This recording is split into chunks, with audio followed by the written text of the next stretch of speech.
You are listening to Mining Stock Education, where you'll learn from the top leaders in the natural resource sector and uncover quality mining investment opportunities. I tend to focus my investments on extreme, bets that can have extreme outcomes. I'm not putting my life savings into one of those extreme outcomes and getting blown out. So small bets, a few names with extreme outcomes. And I feel like that's where it's those earlier stages where I can see that kind of return happening. And I think a lot of that is, there's very little information. It's hard to interpret. So as far as inefficiency in a market, I feel like that part of the sector is where you're going to find the 10, 20, 30 baggers. Welcome to Mining Stock Education. My name is Brian Lenny. Today with me, I have Aaron McMahon, who is a geologist and owner of MiningStockEducation.com. In our conversation today, you're going to hear Aaron's views on the sector, how he deploys capital into his investments, and most importantly, you're going to learn about his suite of AI-assisted tools he has developed for the resource sector investors. Aaron, it's great to have you. And I think since you're new to the show, let's start off with a bit of your background and hear how you got started in the sector.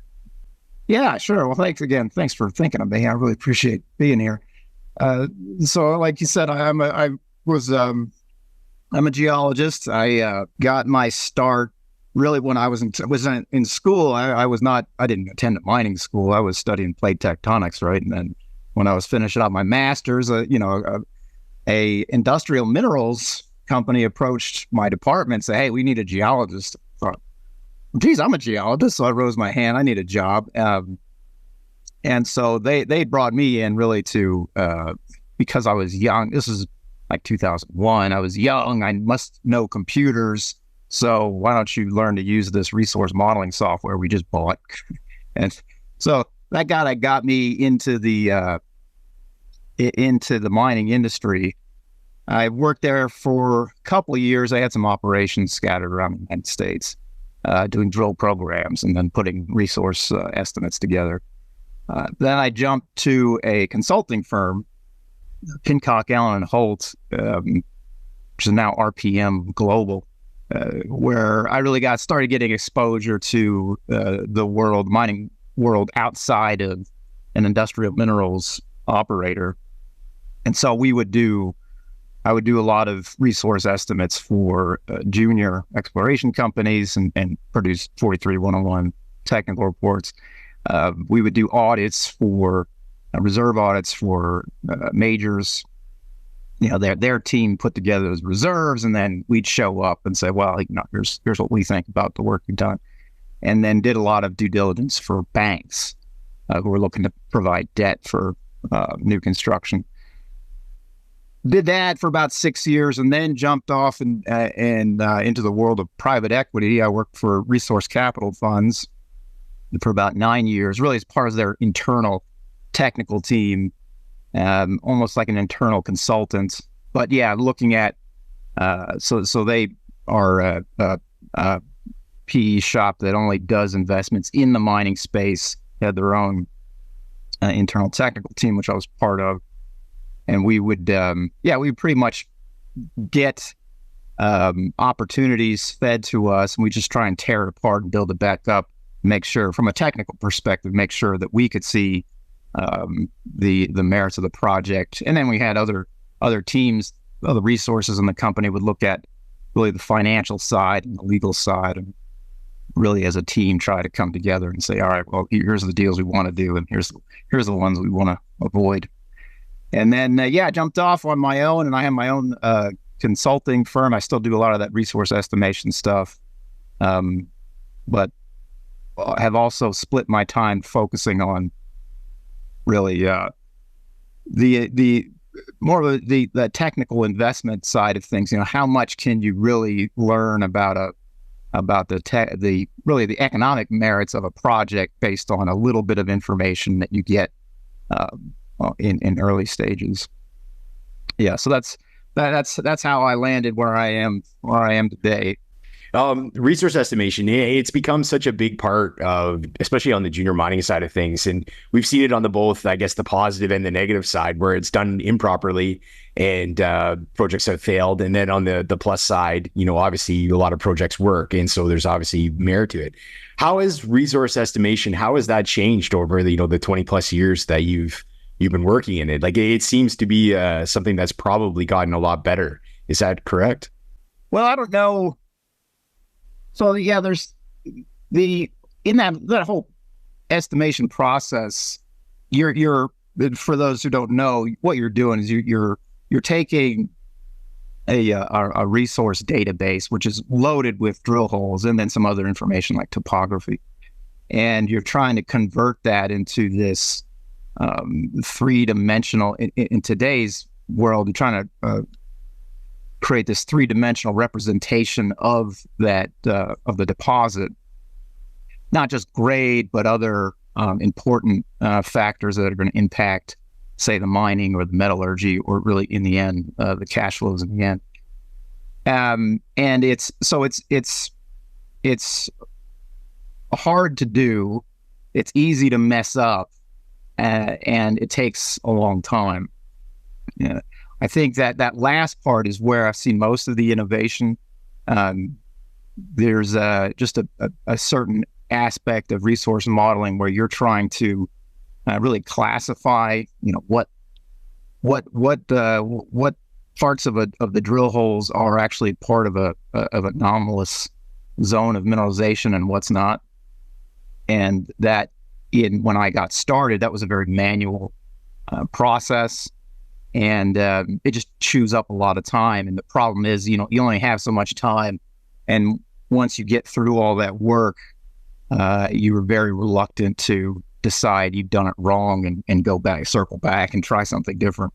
And that hurts you, right? Because then a lot of garbage starts slipping through just because you don't have the time or the budget or the will to go back and make adjustments. But today, there's some very clever people who've come up with some algorithms to help automate that we call the domaining process, but automate that very manual process. They've found ways to partially automate it, and that saves a bunch of time and allows you to get through that laborious step, look at the results, and say, "Hey, this is not really jiving with what my intuition says about the deposit," and then run back and go through. So I think that probably, as far as innovation goes, that's the biggest one, in my opinion, because it saves so much time. That said, because it's automated, any fool can punch a button and end up with a result. And so you did, especially maybe 10 years ago, you would often see modeling results that really kind of broke your intuition about what a deposit should look like, but it still made it through because the operator of that software didn't really appreciate, maybe didn't, knew how to run the software, but didn't really have that intuition built up. And then you get some kind of screwy results coming through. So when you're looking at companies, you don't have to name companies, but have there been companies you've been looking to invest in, and then you've looked at their resource estimate or looked at their technical report and said, "Hey, I don't like how this has been done. I'm not going to invest"? Here's one thing to look out for, and it is very common. I may even be in the minority when criticizing this approach, but again, when you're building these models and you're doing that, this we call this domaining process, where you're trying to and it comes before geostatistics, but you're just trying to say, okay, what are the limits of this deposit? What separates the background rock and mineral and grade values from what's really anomalous? Where is the boundaries of the deposit? There is a common practice which I don't like, is when that boundary, where does the mineralization stop and the background start? If the modeler is looking at that through the lens of economics, where you say, well, I need this much grade, this level of grade to make me any money if I'm going to mine it. Therefore, I'm going to make that the boundary. I'm going to target intercepts of that level and ignore the rest. In my experience, that those are the times that I'm most frequently saying, I don't trust this approach. I'm going to do it over. And when I do it over, I ended up with drastically different results. And they may not necessarily imply that the deposit is not economic, but when you're looking at, say, a feasibility study where you've defined a resource, and then based on that view, all these decisions get made. Like, here's how we're going to mine it. Here's how we're going to process it. This is the scale of the project. Here's all the CapEx we're going to need to execute that plan.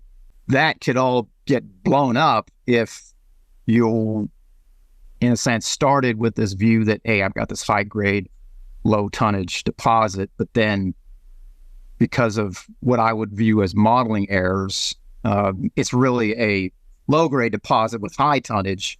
Your capital is all screwed up, right? You're not your mining equipment, your plant, nothing matches what you're going to end up seeing when you actually go to mine the thing. So there's for your listeners, I would when it comes to evaluating a resource, say in a technical report, kind of look for, are they trying to domain based on economics versus really what is a natural transition from the ore body to the surrounding waste rocks. In terms of companies that you invest in, obviously there's a big difference between exploration, who's basically pre-resource, and then companies that are, developing or trying to add to an existing resource or do an economic study and such. Do you have a preference in the type of company you like to speculate in? Yeah, I do. And I think part of it is rational, and part of it is maybe just, I'm kind of just focused on areas that I'm comfortable with, right? But so I like drill stage, resource stage, earlier stage projects. I don't invest directly in operators. And yeah, from the kind of just the experience, I mean, that's where most of my career has been, is one, being a geologist, you tend to get exposed to the earlier stage projects, like early exploration. And then because I'm a resource modeler, I'm comfortable at that resource definition stage. But also from what I can see as an investor, I've been shaped by certain ideas. And one of those is, take small bets on very high variance outcomes, right? So if you can get, I tend to focus my investments on extreme bets that can have extreme outcomes. I'm not putting my life savings into one of those extreme outcomes and getting blown out. So small bets, a few names with extreme outcomes. And I feel like that's where it's those earlier stages where I can see that kind of return happening. And I think a lot of that is, there's very little information. It's hard to interpret. So as far as inefficiency in a market, I feel like that part of the sector is where you're going to find the 10, 20, 30 baggers. So again, a mix of, my own personal bias based on my background, but also what I'm seeing is, and my proclivity for high return outcomes. So that, again, and high return doesn't mean it's guaranteed, right? It's, you're going to lose 99% of the time, but when you hit that one, it pays for all your previous sins, And so, these asymmetric opportunities that you look for, is that all? Would you say it's all after you've seen drill holes, or do you do like pre-discovery type stuff where it's grassroots?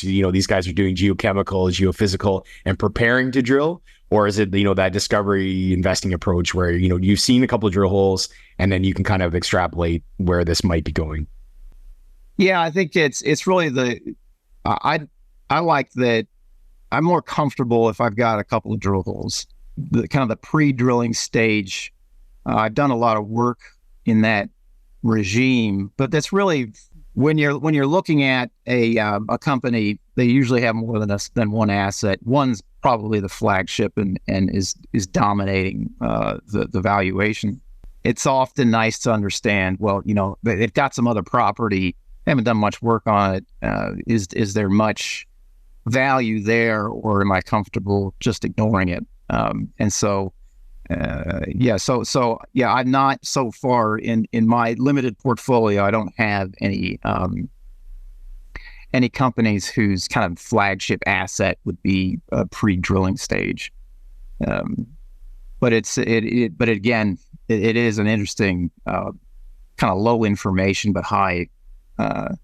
That pre-drilling stage is particularly low information but high potential returns. The asymmetric represents asymmetric return distribution.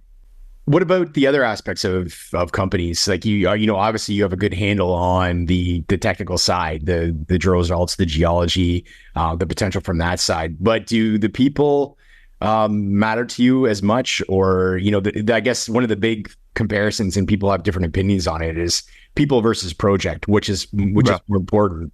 Do you have a preference, or do the people matter as much if you've got a good handle on what the project might have from a geological side of things? My proclivity, I'm a technical person. I like being alone. I've got this introverted thing going. So I do tend to skim over the people.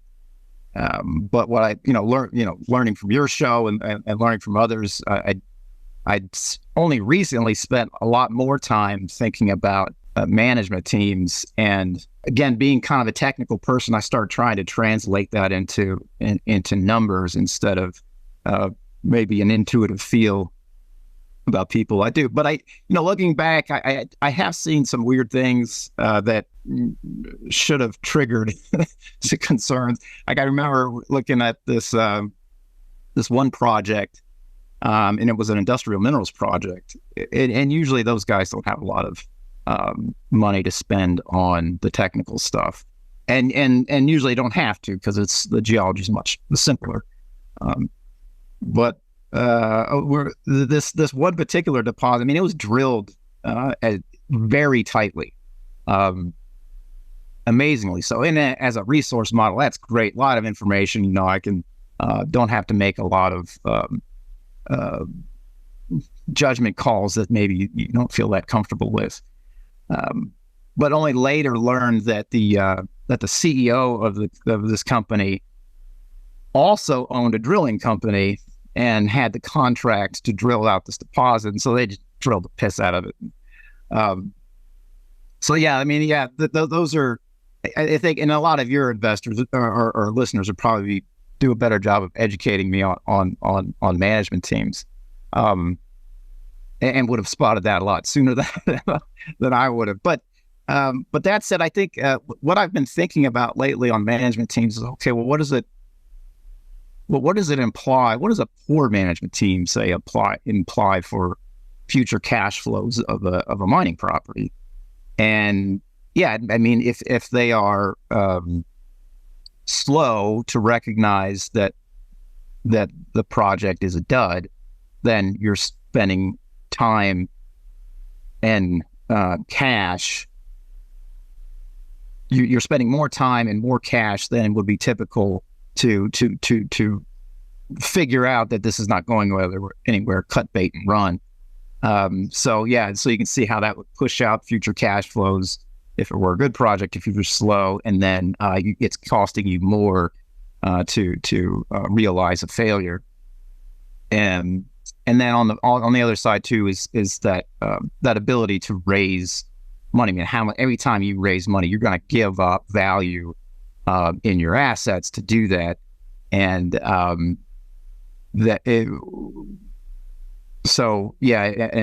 poor management team, they're going to fail to preserve a lot of that value. This is the dilution conversation, but in the end, they're giving up a lot more value to raise that next couple $1 million to drill some more holes. And so, yeah, so I try to translate, what does a poor management team translate into when it comes to future cash flows? And so that's kind of where my head is today. But yeah, again, when it comes to that people side, maybe I'm not the brightest bulb on the porch, right? Because I'm always trying to think in terms of numbers. Yeah. What about metal focus? Is there a particular precious metal, base metal that you like to focus or specialize in? So one, I would say no, but the data that's out there really forces me into gold and copper. When you start looking at the global data set of mineral properties, man, I say almost half of them are gold, and if they're not gold, they're probably copper. And then, whatever's left goes to a whole slew of other commodities.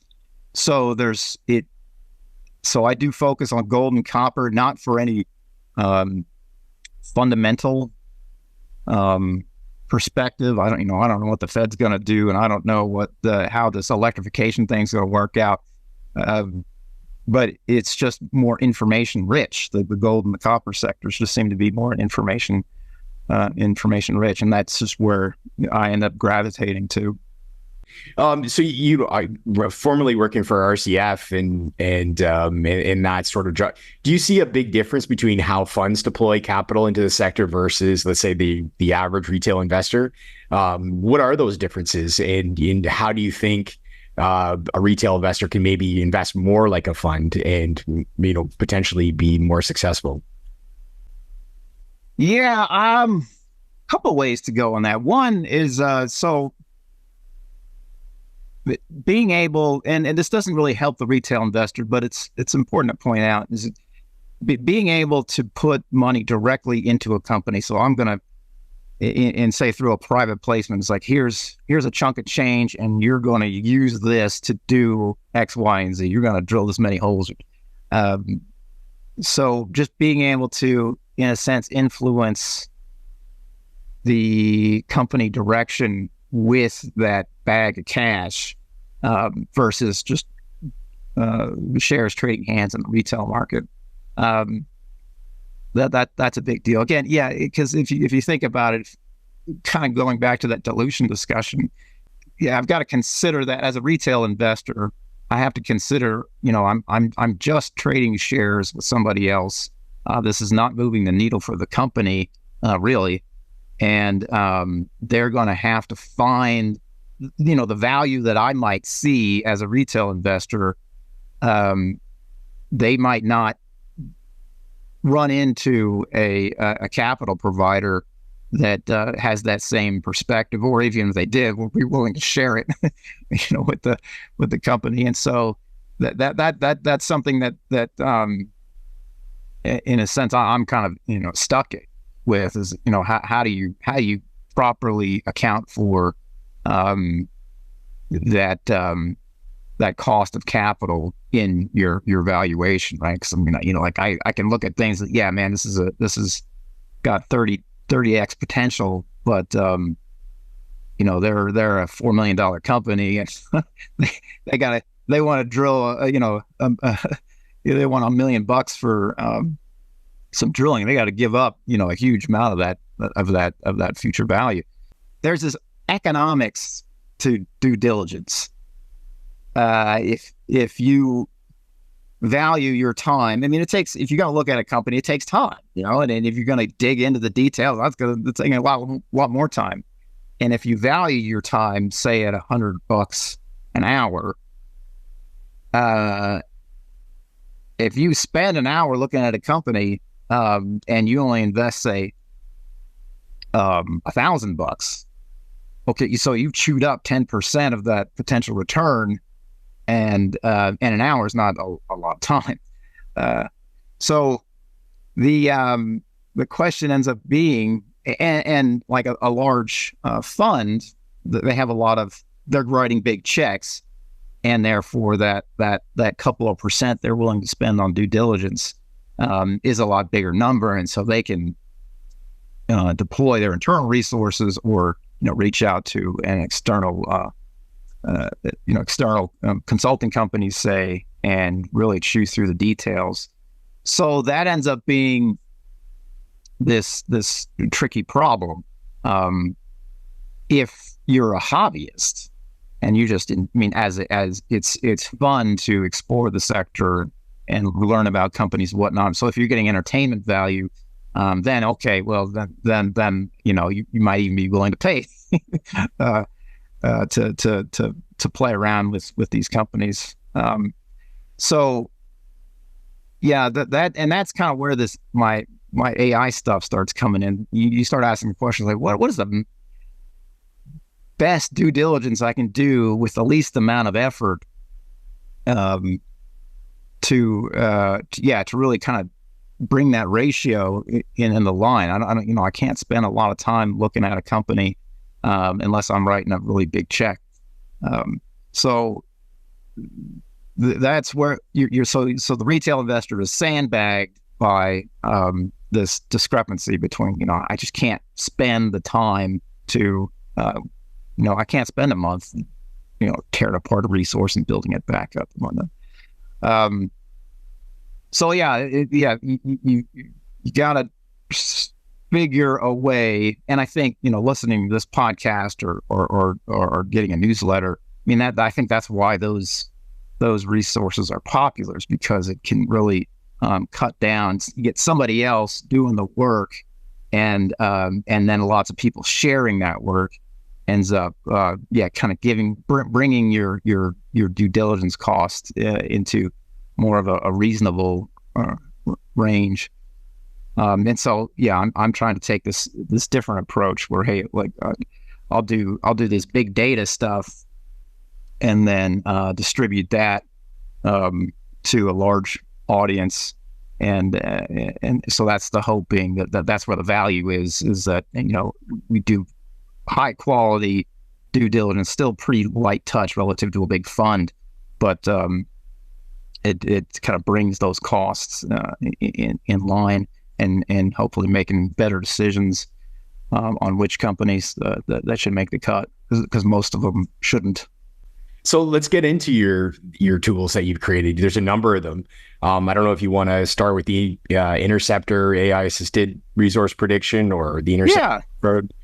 Yeah. So maybe I've been thinking about this. How do you even broach the subject? But there's a couple of concepts that you really got to accept in order to kind of get to the point where these tools end up feeling useful. And one, the big one is to believe that mining properties or mineral properties, depending on the stage, they have value, and they have value because of the future cash flows that they're going to generate. But okay, if you accept that, there's an issue with, well, I don't know what those cash flows are going to be. So I have to think about them really probabilistically.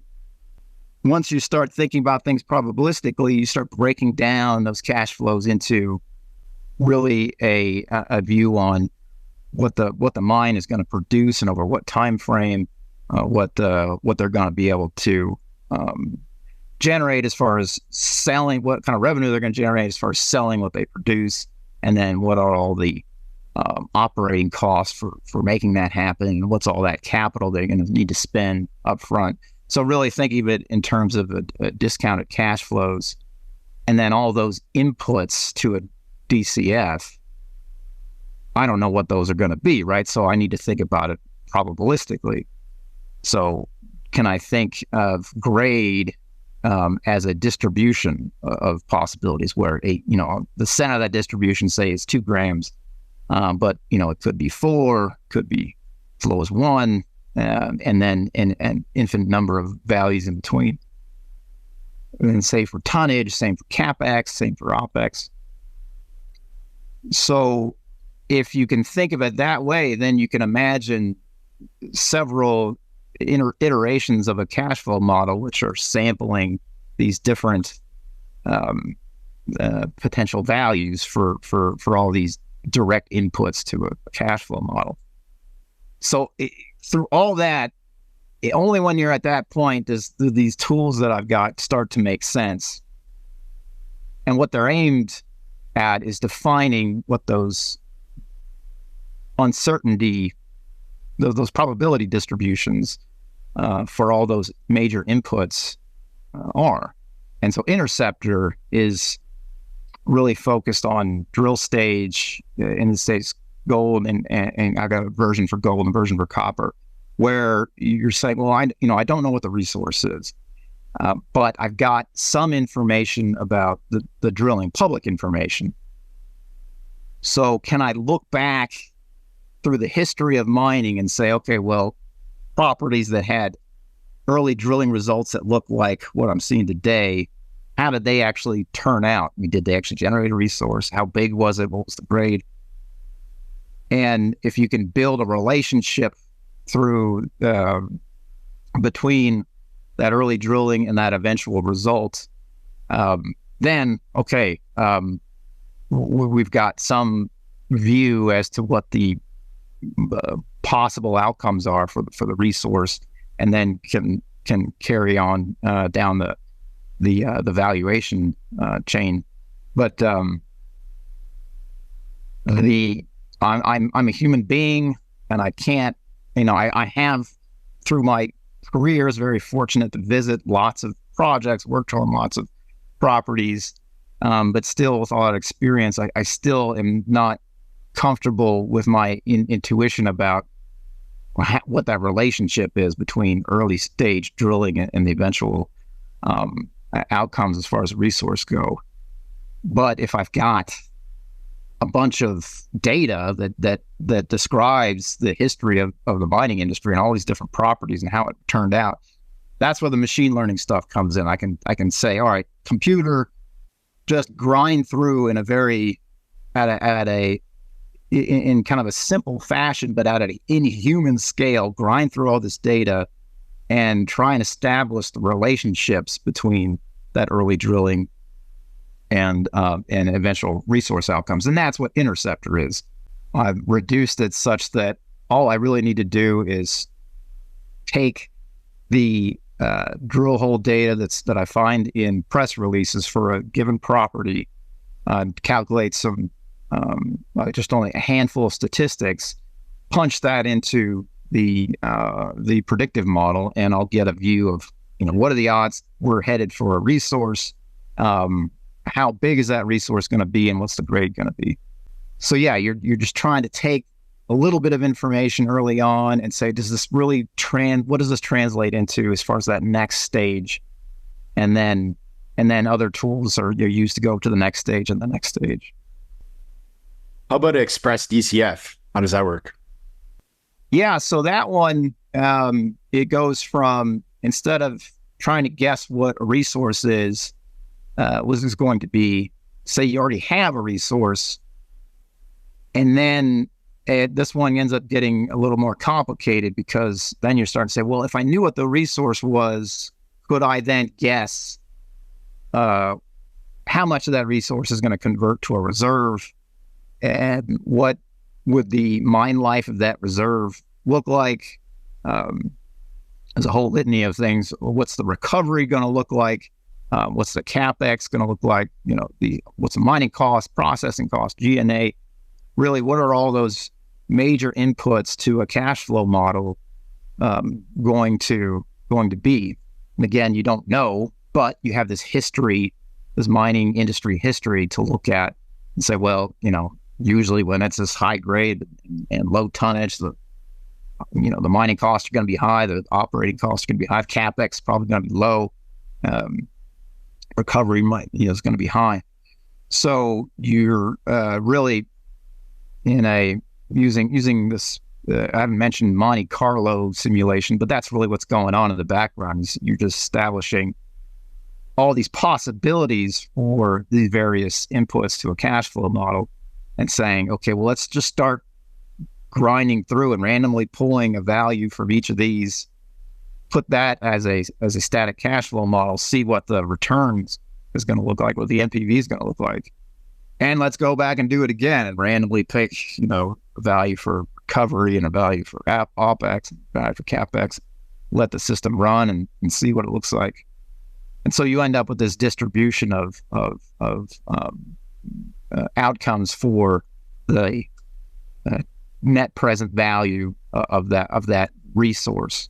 Again, not knowing what all these inputs are going to be, you're just trying to make reasonable guesses, and then appreciating that I don't have certainty on any one of these guesses. You just keep doing it over and over with all kinds of different variations, and then saying, okay, how often is this thing actually going to make some money, and how often is it just going to chew up cash and then leave me with nothing? What would you say in terms of like the two tools, Interceptor and Express DCF? Do you need a technical background to use those tools, or do you think it's relatively straightforward?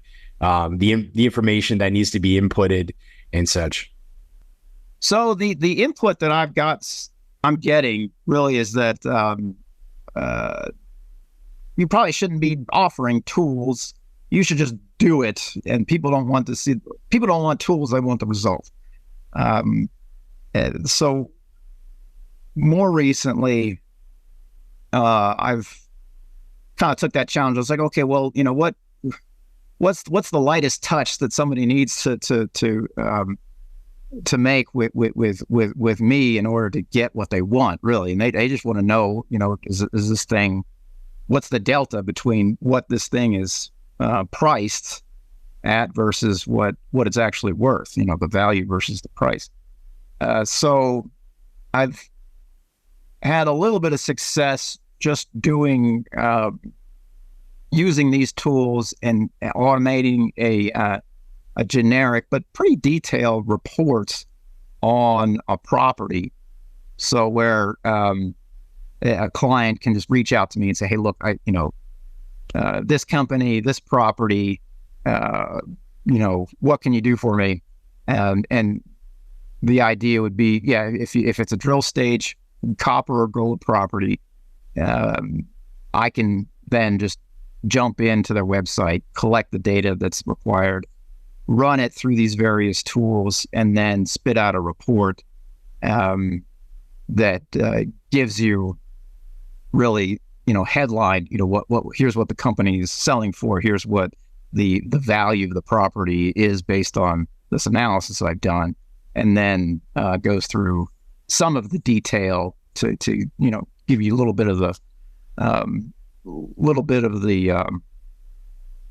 richness that's kind of buried in all that in all these tools, and then charge like half a days of consulting time to get you really through a pretty thorough financial technical view of or analysis of the property. So like the feedback I'm getting is, maybe don't focus so much on making the tools accessible to individual investors. How about you run your tools and then just give us give us the me, and that's how you're supposed to talk to CEOs anyway, right? You just say, no, don't skip the details. Just give me the answer, and I got a lot of other things going on, and so, maybe make that the relationship with clients. Just do what you do, and then give me the answer. And if I decide it's worth it, then keep coming back to you. Right. You also have the copper and gold vision tool, and then the equivalent grade calculator. Do you want to give us some details on those? Yeah. Well, so the equivalent grade calculator.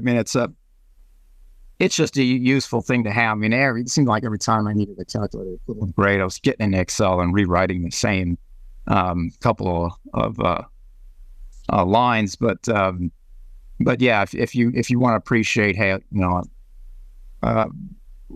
it's just easier. I know there's a lot of controversy around equivalent grade, as there should be, but it's just easier for me to think about a deposit in using a single commodity, preferably gold and copper, is where my intuition really seems to gravitate towards. So being able to make that abstraction and going from a suite of grades to a single equivalent grade. I do find it very helpful. But the copper, the vision stuff, the copper vision, the gold vision, that really stems from our earlier discussion about pre-drilling stage properties. And what I decided to do was look at all the properties across the globe and try and then cross-reference that against all kinds of geography, including some global scale geologic maps, with lithology and structure, and then tectonic provinces. The different geologic histories that are distributed differently throughout the world, and some even neurology. How close mineralization tends to cluster at like the scale of a copper or of a core sample. If you just kind of get your loop out and you're looking for sulfides in a piece of core, you find a little bit, and if you look close by, you're going to find more. We're more likely to find more, and that tends to scale up even to at a global scale where you do have clusters of mineralization. And so one of the inputs for these vision maps is what I would call neurology. But I guess I started in the details of the started with the big picture, so my apologies. But the big picture is, can you look at the globe and see a heat map for copper or gold endowment, right? I mean, what are and from a probabilistic standpoint, where are you more likely to find properties with high mineralization endowment? And the idea again is just to say, well, I know where all these properties are. I know how well endowed they are individually. Can I start? And I know all this geography at a global scale.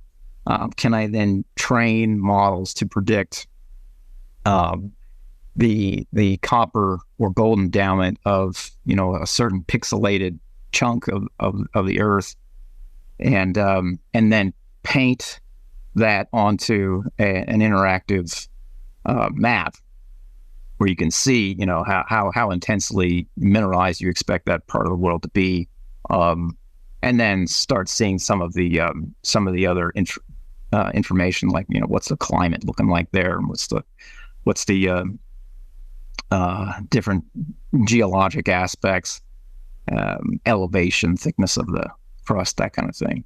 So that's the idea, is to kind of give you this global view of where the gold and copper districts are, where maybe some new ones might be. I did use that. So I live in Colorado, and as I'm kind of producing these results, I thought, well, maybe I'll just go test it out myself.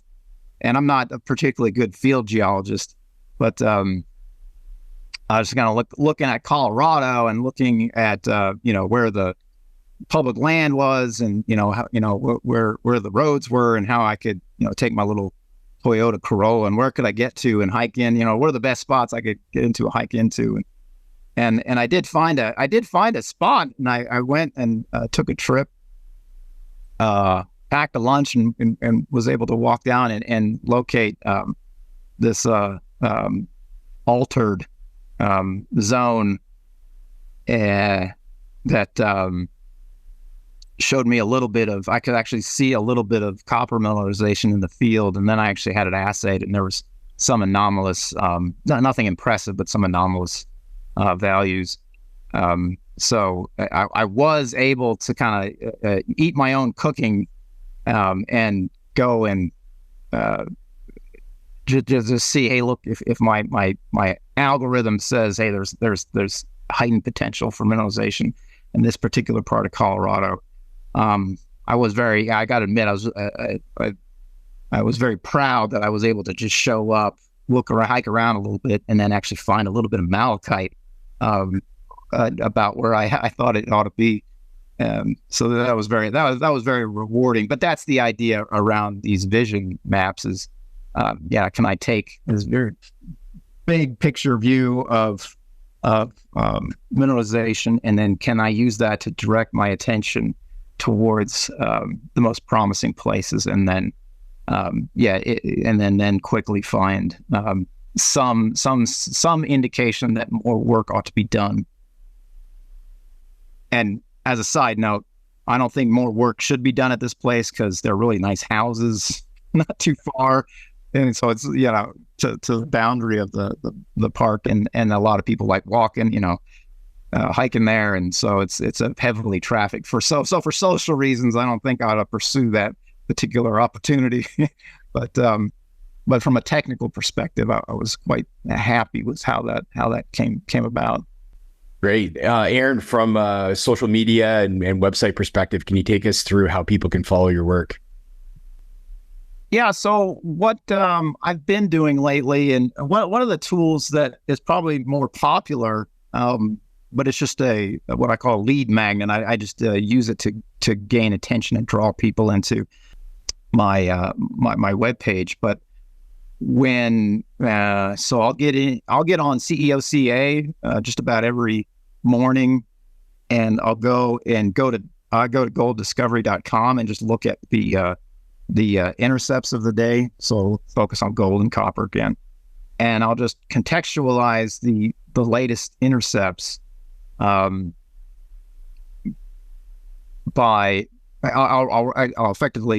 provide a ranking. And so if some company says, hey, look, I got 100 meters at 1 gram per ton, and it's, at surface, I'll pass that through another tool I have called Intercept Report Card, where you compare those results against a large database of similarly reported results, and just say, okay, well, is 100 meters, is that thick? Is that thin? Is that a good thing? Is 1 gram per ton, is that high grade? Is that low grade?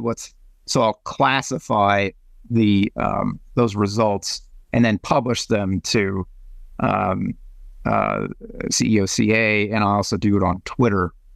So yeah, that's just that seems to be a tool that people appreciate, and then it just let's start getting established as this funnel for me of getting people who are interested in this kind of thing drawn in. Well, having used the tools myself, you were gracious enough to let me take a glimpse at the tools. Highly useful, and I think in the right hands, it can be very powerful for adding to person's toolkit, and amongst all the things you need to know as a resource sector investor. I think this is a nice bolt-on to bring your game to the next level. So Aaron, it's great talking to you, learning more about the tools and how to follow your work. Really appreciate it, and hopefully we talk again soon.